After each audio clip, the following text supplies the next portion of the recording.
भीख नाही हक सरकार मांगिला, अरे भीख नाही हक सरकार मांगिला। बेरोजगार बानी साहेब रोजगार मांगिला, बेरोजगार बानी साहेब रोजगार मांगिला।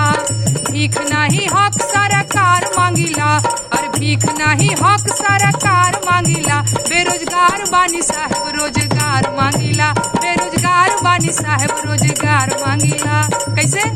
2 करोड़ नौकरी देवे के रहे वादा, अरे 2 करोड़ नौकरी देवे के रहे वादा। कहत रहला कि रोजगार मिली ज्यादा, कहत रहला कि रोजगार मिली ज्यादा।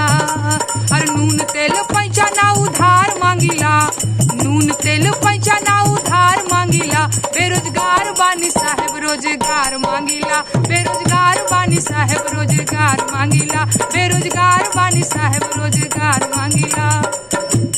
और एक लाइन, पढ़त पढ़त झरी गइल चानी पर के बार। नौकरी कहिया मिली, यही दादा कहिया मिली। पढ़त पढ़त झरी गइल चानी पर के बार। नौकरी कहिया मिली, नवहा धुने लेका पार। नौकरी कहिया मिली, नवहा धुने लेका पार। नौकरी कहिया मिली। भीख नहीं हक सरकार मांगिला, भीख नहीं हक सरकार मांगिला। बेरोजगार बानी साहेब रोजगार मांगिला, बेरोजगार बानी साहेब रोजगार मांगिला। अरे देश के इकोनॉमी के बैठ गइल भट्ठा, देश के इकोनॉमी के बैठ गइल भट्ठा। अरे आँख खोला देख मलिकार हउए झूठा, आँख खोला देख मलिकार हउए झूठा। अरे खेत बाड़ी जमीन ना बधार मांगिला, खेत बाड़ी जमीन ना बधार मांगिला। बेरोजगार बानी साहेब रोजगार मांगिला, बेरोजगार बानी साहेब रोजगार मांगिला, बेरोजगार बानी साहेब रोजगार मांगिला।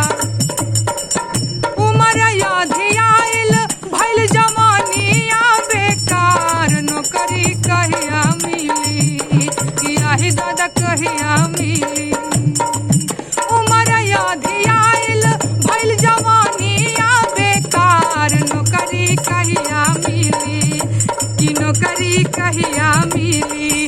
दुलरुआ बबुआ भइले भार। नौकरी कहिया मिली, दुलरुआ बबुनी भइली भार। नौकरी कहिया मिली।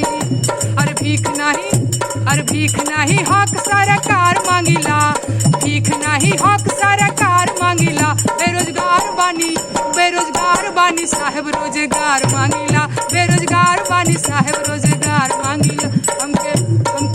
हमके चाही ना कुछ और रोजगार चाही, हमके चाही ना कुछ और रोजगार चाही, हमके चाही ना कुछ और रोजगार चाही।